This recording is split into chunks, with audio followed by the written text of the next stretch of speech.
Nah, kita sambung lagi. Jadi kenapa kita mengaji ini jadi wajib? Pertama, kita di pengajian ini diupayakan untuk belajar mengenal Allah Subhanahu wa taala. Karena dalam sebuah ungkapan yang dibuat oleh ulama, awal wajibun alal insan ya'rifuhu rabbuh. Jadi yang pertama diwajibkan bagi seorang manusia, bahkan bukan hanya kaum muslimin, bukan hanya umat Islam, manusia seluruhnya yang wajib diketahui adalah tentang Tuhannya.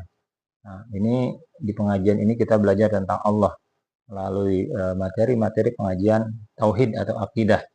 Nanti kita akan belajar sifat 20, sifat wajib, sifat mustahil, sifat 50 dan sebagainya. Kita akan belajar, kita urai satu persatu termasuk Asmaul Husna dengan tahapan-tahapannya. Agar kita kenal dengan Allah Subhanahu wa taala. Yang kedua, kita belajar pun mengenal tentang Rasulullah.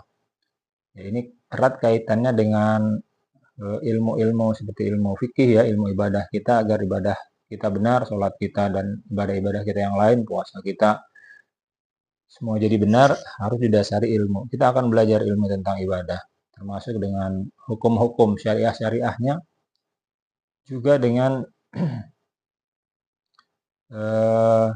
akhlak yang diteladankan oleh junjungan kita Nabi besar Muhammad SAW. Jadi kita belajar Rasulullah melalui ketiga ilmu tersebut ya. Jadi ilmu ibadah, ilmu syariah, dan ilmu akhlak. Kita mengenal Rasulullah lewat situ, di samping tentu lewat ilmu sejarah itu sendiri. Yang terakhir, kita belajar tentang Al-Quran dengan semua bagiannya. Pertama, kita belajar tentang bagaimana cara membacanya, bagaimana kita menghafalnya, terus bagaimana kita mengamalkannya, terus bagaimana kita mentadaburinya gitu ya. Dan terakhir, bagaimana kita mengajarkan atau mendakwahkannya di lingkungan orang terdekat kita. Jadi karena itu pengajian ini jadi bersifat wajib ya, ibu-ibu sekalian, anak-anakku sekalian, adik-adikku yatim sekalian. Jadi tidak ada lagi yang tidak bisa mengikuti pengajian ini. Taruhlah memang nggak bisa setiap saat. Ini kan ada pilihan nih. Nah, kebetulan sekarang berubah nih. Kemarin dibicarakan di pengajian hari Kamis, yang tadinya hari Rabu, Kamis, Jumat dirubah menjadi Rabu, Kamis, Sabtu. Waktunya biasa sore jam 4 sore sampai jam 5 atau setengah 6. Biasanya ibu-ibu selesai jam 5, nanti setengah jam mungkin tambahannya. Kalau enggak ya selesai 5 langsung, jam 5 langsung pulang. Kalau anak-anak mudah-mudahan sampai jam setengah 6 gitu ya. Nah, ini dipindah ke hari Sabtu dengan pertimbangan agar yang bekerja ya, yang Senin sampai Jumat itu ibu-ibu bekerja, di hari Sabtu sore itu udah pada libur, nah itu bisa mengikutinya. Yang kedua juga ada perubahan tempat ya. Katanya kemarin kan bagaimana untuk ibu-ibu yang sedang haid berhalangan bulanan agar tetap bisa mengikuti mengaji, akhirnya kita pindah dari dalam masjid ke luar masjid di dekat tempat wudhu di sana ya, di teras belakang itu. Gitu ibu-ibu sekalian, hal yang ingin saya sampaikan yang pertama. Yang kedua ingin saya sampaikan di sini adalah untuk yang ikut program tahfiz, mohon sekali lagi, ini kan anak-anak dibagi dua nih, ada yang udah langsung masuk ke program tahfiz, ada yang masih di tahsin atau belajar baca Quran, belajar baca Al-Quran lewat Iqra gitu ya. Itu pada akhirnya memang kecuali ya yang udah jam belajarnya sama, seperti di sini kan ada pengajian nih di Mausa Salam, istrinya ya, Bu Neti dan Bu Irma.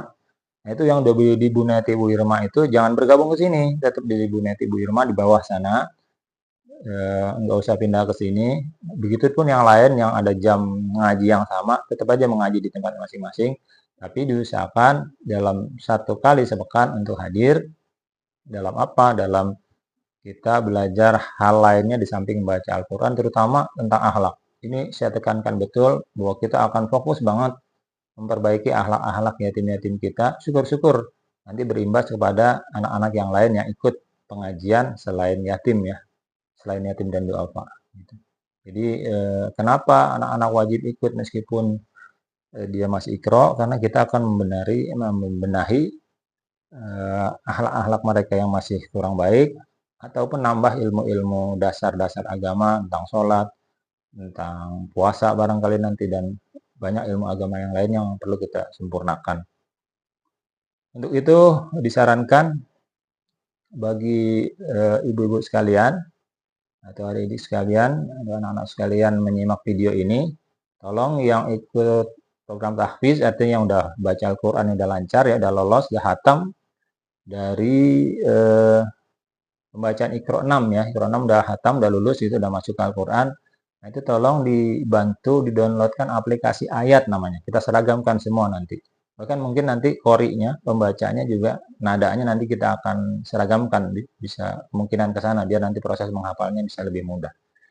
Download aplikasi ayat seperti yang kemarin saya posting tuh, ada di grup, silahkan dilihat. Ini untuk apa kepentingannya? Karena begini, kita mentargetkan anak-anak yang belajar menghafal di sini minimal ya dalam tahap awal ini 7 hari 7 ayat. Jadi itu berat karena pertemuannya kan sekali. Masing-masing anak yang wajib sekali, meskipun bisa 2-3 kali pertemuan alhamdulillah, tapi yang wajib sekali. Bagaimana pertemuan yang sekali tapi menghasilkan 7 ayat. Sementara ayat yang kita hafal itu ayat-ayat surat Al-Baqarah, bukan juz 30 ya. Bukan juz amma, juz amma tasalun dan juz 29, 28 gitu yang relatif lebih gampang. Ini yang paling susah nih. Dari depan kita mulainya dari juz 1. Kenapa begitu? Karena kita kepingin agar yang mereka sudah hafal, kita anggap sudah hafal, nanti kita akan murojaah berbeda.